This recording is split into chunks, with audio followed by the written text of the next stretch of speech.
Vedare tinokuchingamidzai zvekare kune chimwe chirongwa pano paZim Facebook Secrets and Confessions. Tadzoka zvekare nemamwe mamessages. Rekedzai tibva tapinda mumamessages edu atadzoka takakubatirai. Message yedu yekutanga yakamira sekudai so: hanzi makadi zvenyu mukomanashi, please post for me. Asi kana muchinge maisa nyaya yangu kudare, ndinokumbirawo kuti munge muchizondizivisawo, maybe ndingawanawo help. Mukomanashi, I am regretting. Ndiri mukadzi ane makore 31 ekuberekwa, ndinogara kuDombo Shava. Ndakaita zvekutenga kastand kangu. Nyaya yangu yakamira sekudai: ndine tuckshop yandakavhura pamba pangu. Ndini ndakatanga kuvhura tuckshop sezvo ndiri chirikadzi ndainge ndawana chinondiraramisa. Saka neighbor yangu yakabva yavhurawo tuckshop pamba pake. Apa ane murume anoenda kubasa rine mari.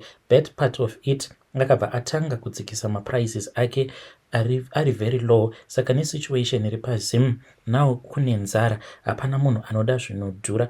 Macustomers ainge ava kuwandira mutuckshop yeneighbor yangu. Saka ndakazopedzisira ndava negodo rekuti ndainge ndava kushayiwa mari. Ndipo pandakazofunga kuti zvainge zviri nani kuti ndinge ndichiroya neighbor yangu. Saka ndakaenda kune vamwe sekuru vakanditi, enda unotora ivhu repatuckshop yeneighbor yako nerepagate pavo. Ndakaita zvandainge ndaudzwa nasekuru vaya. Vakati ivo vanoda 5 US kana vapedza basa. Saka inini ndainge ndichida mukadzi wacho, asi zvakaramba. Ndipo pandakazowina murume wacho nekuti ainge ari very weak pakunamata. Akabva aita stroke kuti asaenda kubasa kusvika business ravo radonha. Iko zvino tuckshop yavo yakavhara, murume angori pamba, haasi kuenda kubasa. Saka dambudziko ravepo mukoma nderekuti neighbor yangu hameno kwaakaenda akabva azonoita a go back to sender. Saka go back to sender iyi yakarova mwana wangu ari grade 7. Apa ndiye zai regondo, ari kuti akaenda kuchikoro ari kudonha kunge munhu ane pfari. Saka ndakadzokera kwasekuru vakandipa mushonga, vari kunditi ndinofanirwa kunge ndichinokora tsoka yemukadzi uyu tobva tamuuraya. Zvino inini zvengozi handidi. Ndava kuda hangu kukumbira ruregerero kune muvakidzani wangu, but ndiri kushaya kuti ndotangira papi. Mukomanachi, kana zvichibvira ndinokupai mafone numbers emuvakidzani wangu, mumuudze kuti ndini ndainge ndaroya murume wake asandiurayira mwana wangu, please mukoma. Hey, vedare ndo message iyo yandakatumidzirwa ichibva kuna ID, still patiently waiting for my phone numbers acho. Zvakangoma hazvo veduwe. Rekedzai tibva taenda panyedu inotevera. Nyedu inotevera yakamira sekudai so: hanzi makadii mukoma, please post for me. Mukoma, ndine nyaya iri kundinetsa. Ndakapfuurirana negirlfriend rangu kuti tiuraye mukadzi wangu. Nyaya yangu yakamira yakadai: ndainge ndakaroora mukadzi wangu. Nemukadzi wangu tainge takabereka vana vedu 2. Saka takati tagara, nhamo yakabva yatanga kutirova tiri pamasvingo kuzaka. Ndipo pandakabva ndati regai ndimbobuda muZim ndichienda zvangu kuSouth Africa. Saka ndakataura namukoma vangu, vakanditi ndinge ndichiuya. Mukoma vainge vari kuCape Town. Saka mubhazi randakakwira ndava kuenda, ndakasvika ndikagara pasaidi nomumwe musikana. Takatanga kutaura, iye ndokubva azosara kuBloemfontein, inini ndichipfuurira zvangu ndichienda kuKapa. Takabva tachinjana mafone numbers. Saka pandakasvika Cape Town kwamukoma, vainge vaine mukadzi wavo vachishandisa one room yavo. Munongoziva life yemujoni. Mukoma kana wauya kumusha, vanhu havatauri chokwadi kuti zvinhu mujoni zvakaoma. Saka ndakaita 1 month ndiri kuCape Town, but life was very tough. Mukoma ndipo pandakatanga kutaura nemusikana wandainge ndakakwira naye same bus, ndichimubvunza nezvebasa, kuzopedzisira tava kudanana. Saka mukutaura kwataiita akabva azonditi, inini ndinorarama nekutengesa muno muSouth Africa, saka kana uchinge uchida unouya kuno. Ndainge ndisina kana capital. Akanditi capital yainge isina kana basa, you can join me toita zvinhu zvedu. Ndakazobva kuCape Town ndichiuya kuBloemfontein. Kubva kwemusikana takatanga kugara tichitengesa mafruits tiine musika, kusvika tazowana kamunda tava kurima mavegetables, maonions nemadomasi. Inini ndainge ndava kushanda kugarden, madhamu vainge vachishanda vari kumusika. Takaruka mari mukomanachi, kupedzisira tava kuita zvekuhodhesa chaiko kunyange mumasupermarket. Saka ndakaita 1 year ndiri Joni ndichitumira mhuri mari kumusha. Zvakazoitika ndezvekudai, since ndainge ndiine mukadzi, saka ndainge ndava kuda kuenda kumusha kumbonoona mhuri. Girlfriend rangu rakanditi hazviite kuti unge uchienda, it's better unge uchitumira mari kumusha zvitori nani. Saka ndainge ndisisina kana option than kutotevedzera, nekuti ndainge ndisina kana mari mumaoko. Mari yose yainge ichigara negirlfriend rangu nekuti ndiye aibata mari. Tainge taunganidza mari yainge ichikwana kuita 15,000 rands nekushanda kwatainge tichiita. Saka zvakazoitika mukomana girlfriend rangu rakabva randiti zvainge zviri nani kuti tinge tichigara tose than kuti uchidzokera kumusha kune mhuri, vana tongochengeta vari kumusha ikoko. Mukomana ndakabvuma, ndipo pandakabva ndatoita chichonyi chejoni. Kumusha ndainge ndava kusaenda, asi mukadzi wekumusha haana kubva pamusha pedu, akangoramba aripo. Apa ndainge ndava kuda kuvaka imba, ndipo pandakabva ndazopfurirana negirlfriend rangu kuti tinge tichiuraya mukadzi wangu. Kana achinge afa, isusu tonovaka kumusha kuitira kana tazobva kuno kujoni towana pekusvikira. Saka takabva tatanga kutsvaka n'anga inokwanisa kuuraya mukadzi wangu. Takazoiwanira kunzvimbo kuLesotho, but yainge iri yekuMalawi. Sekuru ava vainge vachishandisa girazi, saka ndakabaya mukadzi wangu netsono pagirazi rasekuru. Mukadzi wangu akabva afa, asi ndakapiwa mhiko dzekuti mukadzi wangu aifanira kuvigwa ndisipo, ndiko kuti asamuka ngozi. Saka rufu rwemukadzi wangu rwakaitwa ndisipo. Ndaingopa maexcuses kusvika mukadzi wangu avigwa. Now ndava ne8 years ndabva mukuuraya mudzimai wangu. Ndakavaka imba yangu nemukadzi wangu wandiinaye izvezvi, but pamba apa hapasi kugarika mukomanashi. Mukadzi wangu wandakauraya ava kumuka chipoko. Chipoko ichi chinotomuka live atori munhu. Pese patinoenda kumusha ndinotosangana nemukadzi wangu either masikati kana kuti manheru. Apa tainge tavaka imba nematanga ehuku, ndikabva ndatanga kuchengeta huku. Saka vashandi variko kumusha, ivo vashandi variko kumusha vari kuti kumatanga kunoitika masaramusi, vari kumuka makuseni vachinoona huku dzakapiwa chikafu nemvura nemunhu wavasiri kuona. Mukomana chichandisvitsa pano ndiri kutsvaka n'anga inogona kubata ngozi. Ndambozama kutenderera asi ndaishayiwa help. Sekuru vakandibatsira kuuraya mukadzi wangu vakafa 4 years back.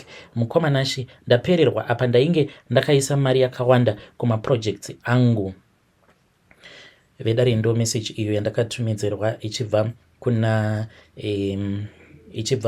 kuna mukoma vedu. Please ngatizamei kuti tinge tichitaura navo mukoma vedu ava mucomment section. Zvakangoma hazvo vedu we. Rekedzai tibva taenda panyedu inotevera. Nyedu inotevera yakamira sekudai. Hanzi makadii mukomanashi, I am suspecting kuti murume wangu anenge akajoina satanism. Nyaya yangu zvizere yakamira sekudai. So ndakaroorwa nemurume wangu. Pandakaroorwa mainge muri mugore ra2022. Ainge asina mari yakawanda hake, but yekurarama tainge tichiiwana nekuti ainge achienda kubasa security guard achishanda paembassy. Saka mari ainge achiwana yainge iri nani. Saka zvakazoitika last year ndipo pandakatanga kususpecta kuti something is going wrong. Murume wangu akatanga kuita zvesocial media, ainge asisabvi pafoni, aiti akabva kubasa anenge ava busy nefoni yake. Saka inini semunhukadzi ndainge ndichidawo kuti murume wangu adzoka kubasa paya ndowana time naye. Ndipo pandakamubvunza kuti why is it these days muri kugara muri pafoni? Akandipindura kuti ainge aine mafriends ake ainge ari kuSpain, ndiko kwaainge achida kuzoenda nekuti mafriends ake ainge achimudaidza ikoko, but kuti vange vachizoronga nezvebusiness. Saka muna December 2022 murume wangu akazobuda achienda kuSpain, akaita 1 month ariko, but akadzoka aine mari akabva atenga imba kuAshton Park nemotikari yake neyangu. Kubasa akabva atosiya, akanditi mari yaainge ainayo ainge apiwa nemabusiness partners ake kuti ange achizokwanisa kuzobatsirikana. Saka chinondinetsa mukoma kuti ndizofungira zvakaipa pamurume wangu ndezvekuti imba yatiri kugara ine 7 rooms, but pane 1 room inogara iri locked. Handibvumirwe kupinda imomo. Murume wangu ndiye anopinda ega, anenge achiti mune privacy yangu. Ndakangoti it is fine. Saka kubva last year muna January amwene vangu vakabva vangorwara nemusoro. Vakangorwara vamwene vangu ava nemusoro only 1 day ndokubva vafa. Murume wangu haana kuenda kunhamo, akapa inini mari yekuti ndinge ndichizoshandira kunhamo yaamai vake, ndinge ndichizoshandisa kunhamo kwaamai vake. Iye akabva atoenda kuairport, kwava kutokwira ndege achiti ane urgent meeting nemabusiness partners ake awo aanoti ari kuSpain. Akatodzoka amai vake vavigwa, ndipo paakabva atanga kuita mari svino. Mukomanashi murume wangu ava mbinga, tine mari yekureba, asi pava nedambudziko ravepo pamba ndiro razondisvitsa pano nhasi. Tainge tiina maid pamba pedu. Maid uyu akatanga kuti anonzwa voice remunhukadzi anosara achichema mumba. Saka maid uyu paakaburitsa mashoko iwawo akabva atoita bofu. Murume wangu akabva amudzinga, but kunyange adzingwa haana kuzorarama, akabva afa ari kumba kwavo. Kubva zuva iroro mutemo pamba watochinja. Handibvumidzwi kuti ndinge ndichibuda gate ndiri ndega, hapasisina hama inodiwa pamba pedu. Mukomana achi ndine mwana ane 1 neumwe ane 7 years anoenda. Mukomana achi ndine mwana 1 ane 7 years anoenda kuchikoro nadriver. Saka kana muchikwanisa mukoma, ndikudawo pastor anokwanisa kundibatsira nemaprayers ndiri kumba, because ndava kutotya kutofa. Hey, vedare ndo message iyo yandakatumidzirwa ichibva kuna vanzvadzi vedu. Please ngatizamei kuti tinge tichitaura navo vanzvadzi vedu ava mucomment section. Zvakangooma hazvo vedu we, hanzi ndava kutotya kufa. Strange things indeed they do happen in this world. Rekedzai tibva taenda panyaya yedu inotevera. Yedu inotevera yakamira sekudai. Hanzi makadii zvenyu mukoma, ndinokumbirawo kuti munge muchindiposterawo nyaya yangu makavikawo chitupa changu. So inini ndinoda kukuudzaiwo izvo zvakaitika at that time murume wangu achizonofa. So when I got married, ndainge ndichiri mwana mudiki. I was only 16 years ndokubva ndaroorwa paya. Ndakati ndaroorwa nemurume wangu tainge tichidanana zvainge zvichidadisa.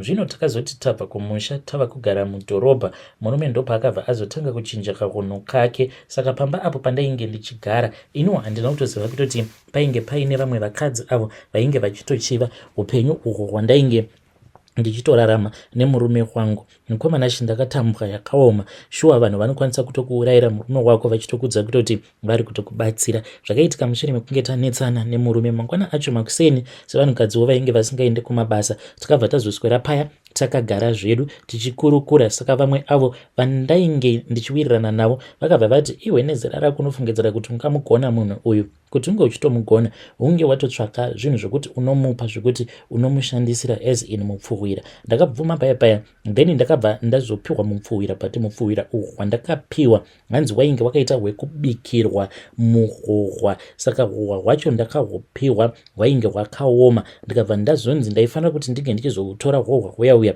ndobva ndazohubikira murume, ndobva ndazomupa. Mukoma ndo urayiro racho randakaita murume iroro. Ndakaswera ndichihubika hwohwa huya. Zvino usiku hwakazoti hwasvika, murume ndokubva azodzoka paya. Ndikatomupfugamira ndichitofara sezvandainge ndakaudzwa kuti ndo zvandainge ndichifanira kuti ndinge ndichiita nevakadzi vaya. So ndakati tapedza kudya paya, murume ndokubva atanga kungokomplaina achiti ndikunzwa kutsva. Ainge odikitira. Ndokubva tazoenda tikabva tazonorara. Usiku hwose ainge achingokomplaina achiti ndiri kurwadziwa mani, but handisi kuziva kuti pacho pari kunyatsokundirwadza ndepapi. Then mangwana acho makuseni munhu akabva abuda, ende ndakatombomudza kuti madii maregedza kuenda kubasa. Akabva ati zvino kana ndikaregedza kuenda kubasa munozodyei pano, let me go to work. Akabva azoenda kubasa, but phone call ndakazoreceiva phone call ndichinzi ndainge ndichifanira kuti ndinge ndichizosvika kubasa kwavo. Ivo vainge vasingadi kundiudza kuti murume ainge atofa. Saka ndakabva ndakwira ndikabva ndazoenda kubasa kwemurume.